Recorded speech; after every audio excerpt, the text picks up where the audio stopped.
Hello students, this is Ravi sir, your mathematics teacher from Devashi International Public School. Now students, previously we have finished our chapter Euclid's geometry, right? In that we had learned some of the basic concepts and all. Like for example, if you want to draw a line, अगर हमें एक line draw करनी है तो उसके लिए कम से कम 2 point होना जरूरी है। हमने कुछ एक्सियोम्स के बारे में भी जो है उस टाइम पे चर्चा की थी। अभी इस चैप्टर में हम जो आज स्टार्ट कर रहे हैं that his lines and angles, ठीक है। तो इस पर्टिकुलर चैप्टर में स्टूडेंट्स हम जो है लाइंस और एंगल्स की प्रॉपर्टीज पढ़ने वाले हैं, ठीक है। और फिर उसके बाद में उस लाइंस और एंगल्स की जो प्रॉपर्टी है उनका यूज करने वाले हैं कुछ थियरम्स को प्रूव करने के लिए और कुछ सम्स को सॉल्व करने के लिए, ठीक है। लेकिन वो सारी चीजें हम डिटेल में पढ़ें उससे पहले हम ये देख लेते हैं स्टूडेंट्स की बहुत सारी ऐसी जगह है, बहुत सारे ऐसे फील्ड है जहां पे लाइंस और एंगल्स की प्रॉपर्टी का बहुत यूज होता है, राइट। फॉर एग्जांपल हमारी नॉर्मल लाइफ में भी जब जैसे कि कोई प्लेन सरफेस होता है स्टूडेंट, वो प्लेन सरफेस का जो किनारा होता है जिसको हम एज बोलते हैं, वो एज से भी अलग अलग टाइप के जो है एंगल्स बनते हैं।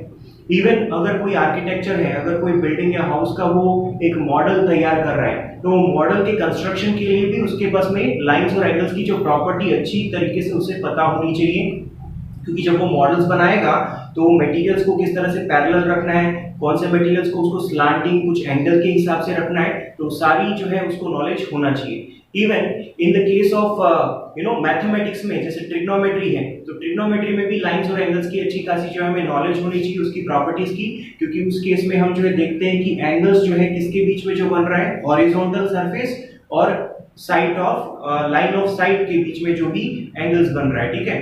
उसके अलावा भी साइंस के अंदर जो चैप्टर हम पढ़ते हैं कि लाइट, राइट, तो लाइट के अंदर हम जो है प्रॉपर्टीज या लॉज ऑफ रिफ्रैक्शन या लॉज ऑफ रिफ्लेक्शन जो हम पढ़ते हैं, तो उस केस में जो है ये जो रे डायग्राम है हमें अच्छी तरीके से पता होना चाहिए किस तरह से, तो उसकी सारी जो नॉलेज है किस चीज की, लाइंस और एंगल्स की प्रॉपर्टीज की, इनकी हमें अच्छे से मालूम होना चाहिए। लेकिन अब हम जो है बेसिक पूरे चैप्टर को हम स्टार्ट करें उससे पहले हम कुछ बेसिक कॉन्सेप्ट्स को पढ़ लेते हैं, प्लस वो सारी चीजें रिवाइज कर लेते हैं जो हमने प्रीवियस क्लासेस में पढ़ी है, ठीक है। और कुछ टर्म्स और उसके डेफिनेशंस भी हम देख लेंगे, ठीक है। सबसे पहले स्टूडेंट हम देख रहे हैं यहाँ पे a line has no end point. एक जो लाइन होती है उसकी कोई एंड पॉइंट नहीं होती है, instead it has two arrow heads, ठीक है। एक जो लाइन होती है उसके कोई एंड पॉइंट नहीं होते हैं, उसके दोनों साइड में जो क्या होते हैं, एरो हेड्स होते हैं, राइट। इंडिकेटिंग मतलब ये एरो हेड जो है दोनों साइड में जो एरो आपको दिख रही है, ये एरो हेड का क्या इंडिकेशन होता है, ये क्या चीज दर्शाती है, ये चीज दर्शाती है कि जो लाइन है ये स्प्रेड हो रही है इनडेफिनेटली, ठीक है, इन बोथ द डायरेक्शन, दोनों डायरेक्शन में जो है वो कंटिन्यूअसली स्प्रेड हो रही है। और इस लाइन को हम अगर जो है रिप्रेजेंटेशन करना हो तो मान लो कि अगर मैंने उसे नाम दिया है ए एंड बी, तो इस लाइन ए बी को हम इस तरह से रिप्रेजेंट करते हैं सिंबॉलिकली, ए बी लिख करके उसके ऊपर हमें ऐसी लाइन ड्रॉ करनी जिसके दोनों साइड में एरो हेड होना चाहिए। नेक्स्ट अब हम देख लेते हैं लाइन सेगमेंट किसे बोलते हैं। तो लाइन सेगमेंट क्या होता है student, it is a part of a line. Line segment क्या है, खुद वो लाइन का ही एक पार्ट है विथ टू एंड पॉइंट, लेकिन वहां पे क्या होगा, टू एंड पॉइंट्स होंगे। हमने लाइन के केस में देखा था नो एंड पॉइंट, वहां पे बिल्कुल भी एंड पॉइंट नहीं है, ठीक है। यहाँ पे दो एंड पॉइंट होंगे, ठीक है। It is called the line segment. Denote कैसे करेंगे, ए बी लिख करके उसके ऊपर हम एक छोटा सा बार जो है वो ड्रॉ करते हैं, बार का मतलब हो गया लाइन सेगमेंट। उसके बाद में students a part of a line, अब हम देख रहे हैं रे की डेफिनेशन, तो स्टूडेंट्स रे की डेफिनेशन में भी it is a part of a line, मतलब रे खुद भी क्या है, एक लाइन का ही एक पार्ट है। लेकिन इस केस में टू की जगह पे जस्ट वन एंड पॉइंट होगा स्टूडेंट, ठीक है, और दूसरे साइड में एक एरो हेड होगा। तो हम रिप्रेजेंटेशन या सिंबॉलिकली किस तरह से करेंगे, ए बी लिख करके हम एक जो है उसके ऊपर एक जो है एरो ड्रॉ करेंगे, ठीक है, रे ड्रॉ करेंगे, एक साइड में एरो हेड होगा और दूसरे साइड में एंड पॉइंट होगा, ठीक है, ओके। उसके बाद में students length of line segment, अगर मान लो कोई लाइन सेगमेंट है तो हर एक लाइन सेगमेंट की कुछ लेंथ तो होगी ना, हो सकता है वो 4 सेंटीमीटर का हो, 5 सेंटीमीटर का हो, तो लेंथ को हम कैसे डिनोट करते हैं, तो length of a line segment is denoted by simply, खाली ए बी अगर आप लिख दो तो उसका मतलब वो जो लाइन सेगमेंट है उसके बीच की दूरी, ठीक है। अगर मान लो उसके बीच में 5 सेंटीमीटर है, 5 सेंटीमीटर, तो ए बी लिख करके इज इक्वल टू करके हम 5 सेंटीमीटर लिख देते हैं, ठीक है, okay. Next will check however अब देखो हमने स्टूडेंट इतनी सारी चीजें हमने पढ़ी कि हम जो है लाइन का सिंबॉलिकली इस तरह से रिप्रेजेंटेशन करते हैं, लाइन सेगमेंट का इस तरह से करते हैं, एरो का इस तरह से करते हैं, और लेंथ ऑफ लाइन सेगमेंट को हम इस तरह डिनोट करते हैं। सो सबका सिंबॉलिकल जो रिप्रेजेंटेशन है वो अलग-अलग है स्टूडेंट। फिर भी हमें ये चीज समझनी है कि however we will not use these symbols and will denote line segment AB, ray AB, line AB and length of AB। ये सारी की सारी चीजें जो अलग-अलग जिनका सिंबल्स है, इसको सिर्फ हम AB से ही डिनोट करेंगे, और वो हमें कॉन्टेक्स्ट से जो है पता चल जाएगा कि हम किसके बारे में बात कर रहे हैं। अगर मान लो कि वो पूरे सम के अंदर जो है चर्चा लाइन के बारे में हो रही है, तो AB अगर हम लिखेंगे तो हम समझेंगे लाइन AB, और अगर उस पूरे कॉन्टेक्स्ट के अंदर रे के बारे में चर्चा हो रही है, सेगमेंट के बारे में चर्चा हो रही है, तो AB लिखने से हम क्या समझेंगे, सेगमेंट AB, राइट। तो हर बार इस तरह से जो है सिंबॉलिकल रिप्रेजेंटेशन करना जरूरी नहीं होता है, you have to just write AB, okay. Now अब हम देख लेते हैं, sometimes small letters L, M and N will be used to denote a line। कई बार हमने लाइन जो ड्रॉ की है, और हमने प्रीवियस चैप्टर में भी देखा है कि हम बहुत बार ऐसा लाइन ड्रॉ करते थे तो उसका कुछ भी हम नेमिंग करते थे, या तो स्मॉल l लिखते थे, या फिर उस केस में जो है स्मॉल m लिखते थे, इस तरह से होता था, राइट, ओके। तो इस तरह से स्मॉल लेटर से आपको जो है लाइन को रिप्रेजेंट करना होगा। अब हम दो टर्म्स को स्टडी कर लेते हैं स्टूडेंट, एक है कलिनियर पॉइंट्स और दूसरा है नॉन कलिनियर पॉइंट्स, ठीक है। तो स्टूडेंट्स कलिनियर पॉइंट्स किसे बोलते हैं वो जरा चेक कर लेते हैं, ठीक है। If 3 or more than 3 points, ठीक है, if 3 or more than 3 points lies on the same line, अगर 3 या 3 से ज्यादा पॉइंट एक ही लाइन के ऊपर लाई आती हैं तो उसको हम कलिनियर पॉइंट्स बोलते हैं। दैट मींस सिंपल, सारे के सारे पॉइंट्स एक सीधी लाइन में होने चाहिए तो वो कलिनियर पॉइंट्स कहलाएंगे, अदरवाइज नॉन कलिनियर पॉइंट्स कहलाएंगे, राइट। तो उसकी डेफिनेशन क्या है, if 3 or more points does not lie on the same line then they are known as the non collinear points, ठीक है। अब हम एंगल के बारे में चर्चा कर लेते हैं। देखो बेसिक सारा पढ़ते पढ़ते आगे तक पहुंचे और फाइनली हम कहां तक पहुंच चुके हैं, लाइंस हमने देख लिया, अब हम एंगल्स की चर्चा कर रहे हैं। तो एंगल क्या है स्टूडेंट और कैसे बनता है। An angle is formed when two rays, an angle is formed when कितने, two rays originate from the same point, ठीक है।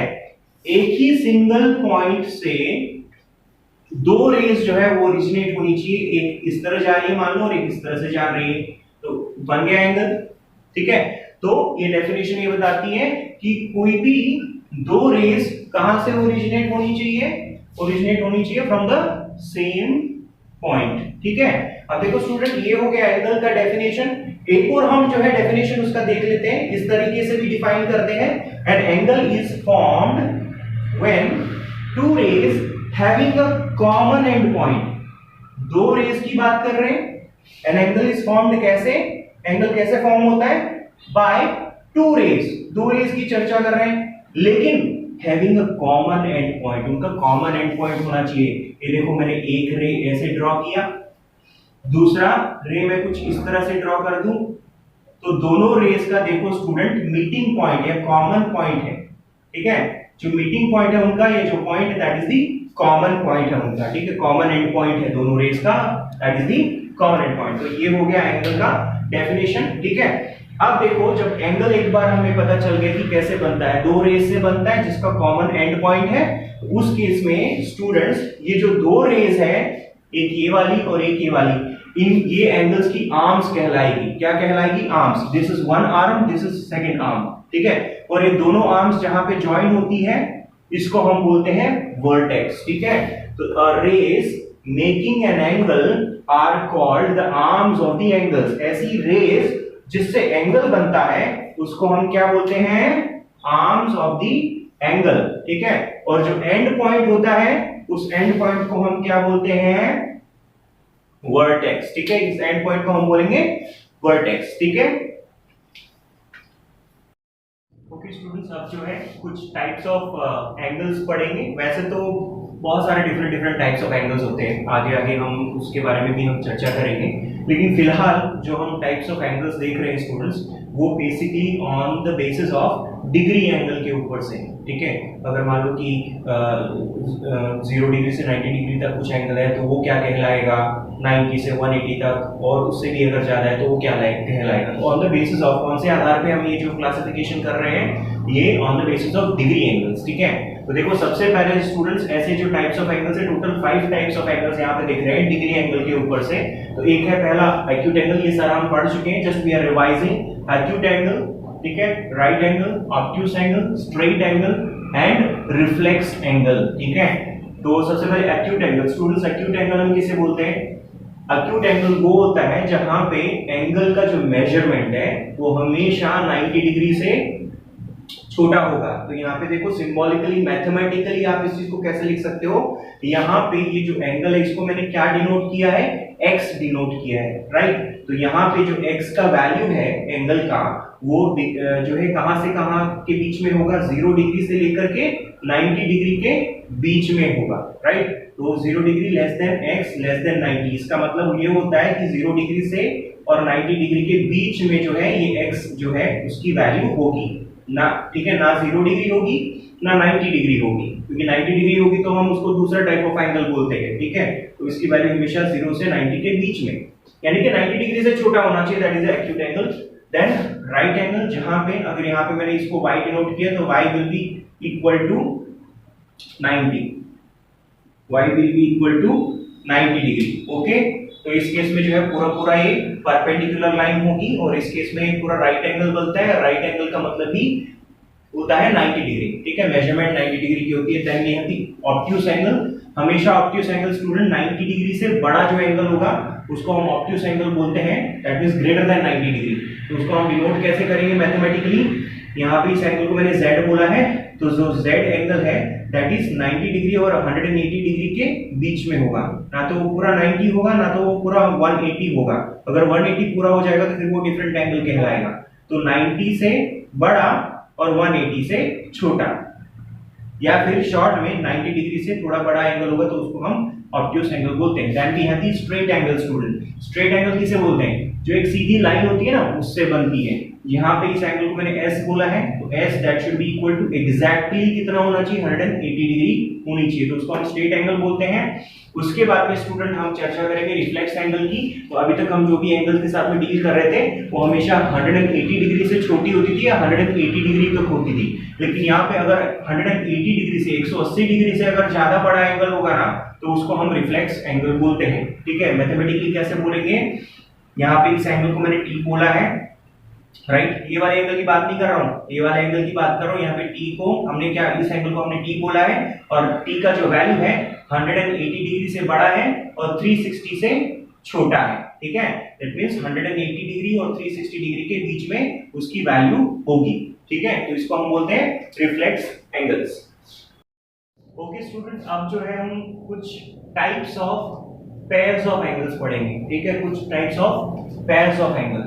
यहाँ पे पेयर का मतलब आपको ऑलरेडी मालूम है, पेयर मींस जोड़ी, यानी दो एंगल की हम एक साथ में बात करेंगे। पेयर्स ऑफ एंगल मतलब दो एंगल्स की हम एक साथ में बात करेंगे, और उसके भी फिर डिफरेंट टाइप्स हैं, ठीक है। 2-3 यहाँ पे लिखे, और भी बहुत सारे टाइप्स होते हैं, ठीक है। तो सबसे पहले यहाँ पे हम ले लेते हैं students, that is complementary angles, ठीक है। तो कॉम्प्लीमेंट्री एंगल्स, मैंने एंगल नहीं बोला है, एंगल्स, ठीक है, क्लियरली लिखा है कॉम्प्लीमेंट्री एंगल्स। तो किसे बोलते हैं, two angles whose sum is 90 degree are called complementary angles, ठीक है।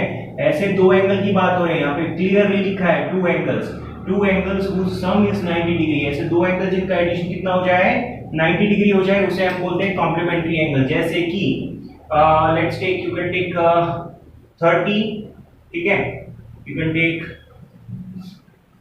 30 plus 60, that will give you 90 degree. तो ये 30 डिग्री और 60 डिग्री दोनों के दोनों क्या हो गए, कॉम्प्लीमेंट्री एंगल हो गए, ठीक है। इस तरह से आप जो है ले सकते हो 20, या फिर दूसरा ले सकते हो आप 70। हमको मालूम है कि 20 plus 70 will give you 90 degree, right. तो इस तरीके से आप जो है 45 बोथ आर कॉम्प्लीमेंट्री एंगल, ठीक है।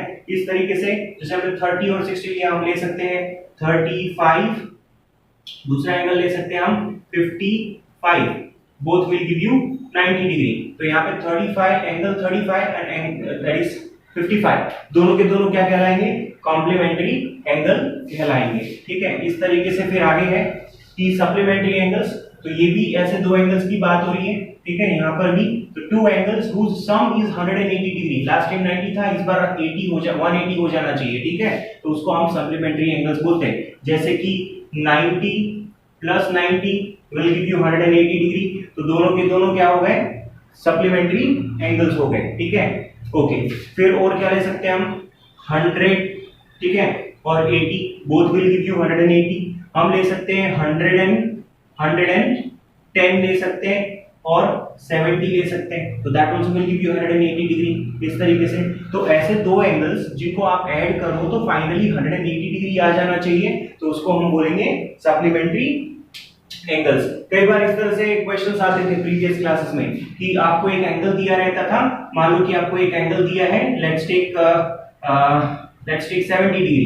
ठीक है, और क्वेश्चन होता था कि right the supplementary angle of 70 degree, तो 70 डिग्री का फिर सप्लीमेंट्री एंगल क्या होगा, आपको सोचना पड़ेगा इसमें कितना और ऐड करूं कि मेरा 180 हो जाए, तो क्लियरली 110 डिग्री। ठीक है, तो इसका जो है सप्लीमेंट्री हो जाएगा 110 डिग्री। इस तरीके से कॉम्प्लीमेंट्री भी हमें फाइंड करना होता था प्रीवियस क्लासेस में, तो यू गॉट एन आइडिया।